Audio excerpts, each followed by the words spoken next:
जा रहे हैं भाषा की शिक्षण विधियां, और भाषा की शिक्षण विधियां पढ़ने से पहले हमें जान लेना जरूरी होगा कि भाषा क्या है। दोस्तों, जब तक हम यह नहीं जानेंगे कि भाषा क्या है, तब तक हम भाषा की शिक्षण विधियां कैसे पढ़ पाएंगे। तो सबसे पहले ये जान लेते हैं कि भाषा क्या है। दोस्तों, भाषा वह साधन है जिसके द्वारा हम अपने विचारों को व्यक्त करते हैं। इसके लिए हम वाचिक ध्वनियों का उपयोग करते हैं। भाषा मुख से उच्चारित होने वाले शब्दों और वाक्यों का वह समूह है जिसके द्वारा हम अपनी बात को बता सकते हैं। दोस्तों, सामान्यतः भाषा को वैचारिक आदान प्रदान का माध्यम कहा जा सकता है, यानी भाषा एक साधन है अपने विचारों को व्यक्त करने का। तो दोस्तों, हमने यह तो जान लिया कि भाषा क्या है। अब हमें यह भी जानना जरूरी होगा कि शिक्षण विधि क्या है। शिक्षक शिक्षार्थी को जिस विधि से शिक्षा प्रदान करता है उसे शिक्षण विधि कहते हैं। कहने का तात्पर्य कि अध्यापक या शिक्षक विद्यार्थियों को जिस ढंग से, जिस तरीके से शिक्षा प्रदान करता है उसे ही शिक्षण विधि कहते हैं। दोस्तों, किसी भी भाषा का पूर्ण ज्ञान प्राप्त करने के लिए, यानी उसका टोटल नॉलेज लेने के लिए या उसका शिक्षण कार्य करवाने के लिए, उसकी टीचिंग करवाने के लिए हमें यह जान लेना जरूरी है कि उसके विकास के क्रम क्या है, यानी उस भाषा को जानने के लिए उसकी प्रारंभिक सीढ़ियां क्या है या उसके सोपान क्या है। यह जानने के बाद ही हम उस भाषा का शिक्षण कार्य करवा पाएंगे या उसका अध्ययन कर पाएंगे। ये तभी संभव हो पाएगा। दोस्तों, किसी भी भाषा को जानने के लिए हमें यह ज्ञान होना जरूरी है कि उसके विकास के कौशल क्या हैं, उसके सोपान कौन कौन से हैं। तो सबसे पहले बात करते हैं भाषा कौशल के सोपानों की। दोस्तों, भाषा कौशल वह है जिसमें सुनने, बोलने, पढ़ने तथा लिखने का कौशल सम्मिलित हो। किसी भी व्यक्ति की संप्रेषण की सक्षमता उसके भाषा कौशल की दक्षता पर ही निर्भर करती है। कहने का तात्पर्य है, अगर किसी भाषा को हमें पूर्ण रूप से जानना है तो पहले उसको सुनना पड़ेगा, फिर उसका अनुकरण करना पड़ेगा, यानी उसे बोलना पड़ेगा, फिर हमें उसको पढ़ना पड़ेगा, उसके बाद में हमें लिखना पड़ेगा। तब हम उसके शुद्ध रूप को जान पाएंगे। अगर हमने सिर्फ सुना है तो हम उसका शुद्ध उच्चारण नहीं कर सकते, उसको पढ़े बिना या उसको लिखे बिना। तो इसके सोपान है, इनका एक क्रम है, इनको याद करना जरूरी है। दोस्तों, भाषा कौशल के 4 सोपान होते हैं: सुनना, बोलना, पढ़ना और लिखना। तो दोस्तों, इसके बारे में आज विस्तार से चर्चा करेंगे, लेकिन आपको एक चीज याद दिला देता हूं। अगर आपने चैनल सब्सक्राइब अभी तक नहीं किया है तो सब्सक्राइब कर लीजिए। सब्सक्राइब बटन आपको वीडियो के नीचे दोस्तों, भाषा कौशल के सोपान है, ये सुनना, बोलना, पढ़ना और लिखना है, जिसको हम श्रवण, भाषण, पठन, लेखन भी बोल सकते हैं। इन चारों सोपानों को क्रमशः साथ लेकर चलना पड़ेगा, तभी हम मनोवैज्ञानिक तरीके से कौशल के उद्देश्य तक पहुंच पाएंगे। भाषा कौशल का उद्देश्य क्या है? भाषा का ज्ञान प्राप्त करना। और उस उद्देश्य तक हमें पहुंचने के लिए हमें पहले भाषा को सुनना होगा, फिर उसको बोलना होगा, फिर उसको पढ़ना होगा, फिर उसको लिखना होगा। परीक्षा में कई बार क्रम पूछा जाता है कि भाषा कौशल के सोपानों का क्रम क्या है, तो यह ध्यान रखना है: श्रवण, भाषण, पठन, लेखन। तो दोस्तों, मान लीजिए हमें अपने उद्देश्य पर पहुंचना है और उद्देश्य है उस भाषा का ज्ञान प्राप्त करना, तो हमें ये सीढ़ियां चढ़नी पड़ेगी: सुनना, बोलना, पढ़ना और लिखना। तब हमें प्राप्त होगा भाषा का ज्ञान, और हमारा उद्देश्य भी यही है कि हमें भाषा का ज्ञान प्राप्त करना है। तो उद्देश्य तक पहुंचने के लिए हमें इन 4 सोपानों से गुजरना पड़ेगा। तो हमें केवल इतना ध्यान रखना है कि भाषा कौशल के 4 सोपान हैं। तो दोस्तों, हमने पढ़ लिया है कि भाषा कौशल के 4 सोपान होते हैं: सुनना, बोलना, पढ़ना, लिखना। बस इतना आपको याद रखना है। और इनके क्रम को याद रखने के लिए आपको एक सूत्र ध्यान में रखना है: LSRW, यानी listening, speaking, reading and writing. सुनना, बोलना, पढ़ना, लिखना। तो आप ये याद रख सकते हैं LSRW। तो यह याद रखने से आपको ये याद आ जाएगा इनका क्रम, कि इनका क्रम है सुनना, बोलना, पढ़ना, लिखना, LSRW। तो आप इसको इस प्रकार से भी याद रख सकते हैं। दोस्तों, यहां तक हमने पढ़ा कि भाषा कौशल के 4 सोपान होते हैं: श्रवण, भाषण, पठन और लेखन। यानी सुनना, बोलना, पढ़ना, लिखना एक ही बात है, कंफ्यूज नहीं होना है। सुनना, बोलना, पढ़ना, लिखना, इसको ही श्रवण, भाषण, पठन, लेखन कहते हैं। अब एक चीज ध्यान रखनी है: श्रवण और पठन ये 2 चीजें हैं।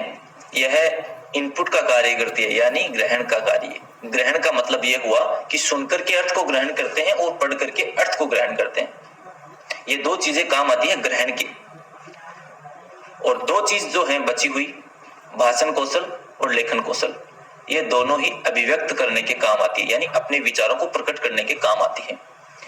बोल करके करते हैं उसको भाषण कहते हैं, और लिख करके करते हैं उसको कहते हैं लेखन। तो दोनों चीजें अभिव्यक्ति के कार्य काम आती हैं। जिस प्रकार से कंप्यूटर क्या करता है, इनपुट लेता है और आउटपुट देता है, उसी प्रकार से हमारे मस्तिष्क के लिए इनपुट क्या है, श्रवण और पठन, और आउटपुट है भाषण और लेखन।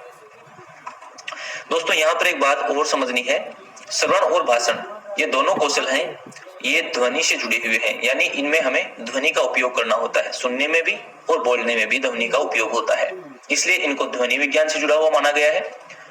जबकि जो पठन और लेखन कौशल है, ये दोनों लिपि से जुड़े हुए हैं, यानी हम अक्षरों के आकार प्रकार को लिखते हैं, तो इन दोनों को लिपि विज्ञान से जुड़ा हुआ माना गया है। बस छोटी सी चीज समझनी है, सुनना और बोलने में ध्वनि उपयोग होती है, इसलिए ध्वनि विज्ञान, पढ़ने और लेखन में लिपि का उपयोग होता है, इसलिए लिपि विज्ञान।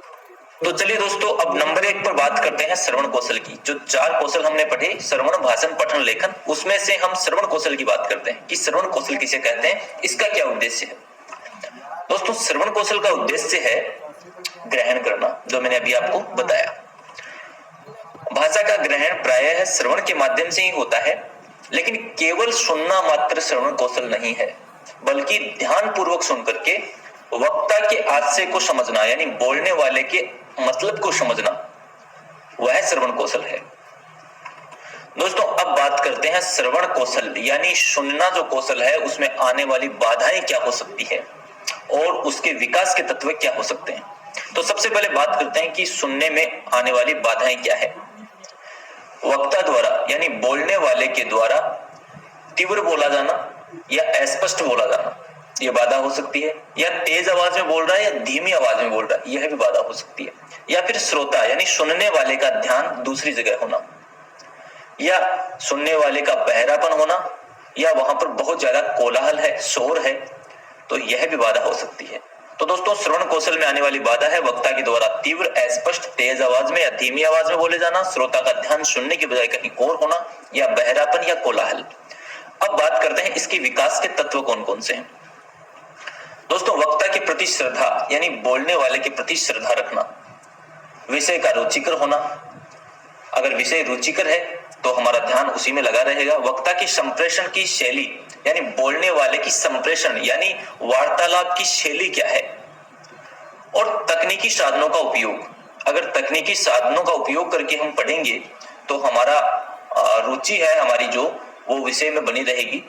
जैसे आकाशवाणी, दूरदर्शन, नाटक, चलचित्र आदि के माध्यम से संप्रेषण करें तो उसका विकास है वो अच्छी प्रकार से हो पाएगा। दोस्तों अब नंबर 2 पर आता है भाषण कौशल। सबसे पहले जानेंगे कि भाषा कौशल का उद्देश्य क्या है। भाषा कौशल का उद्देश्य है अभिव्यक्ति।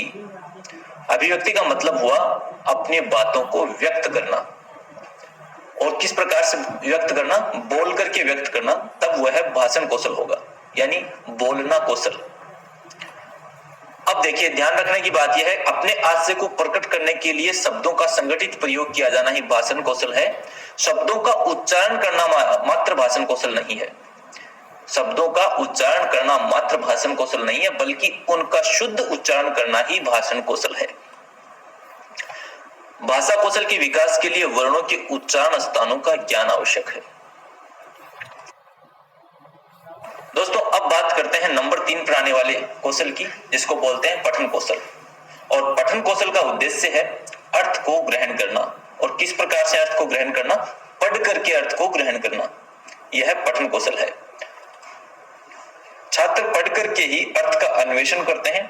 सुनने मात्र से अशुद्धियां संभव है, अतः उनका निराकरण या उसका निवारण पठन से हो जाता है। तो श्रवण की अपेक्षा पठन से अस्थायी ज्ञान की प्राप्ति होती है, और पठन कौशल में ध्वनि का महत्व ज्यादा है।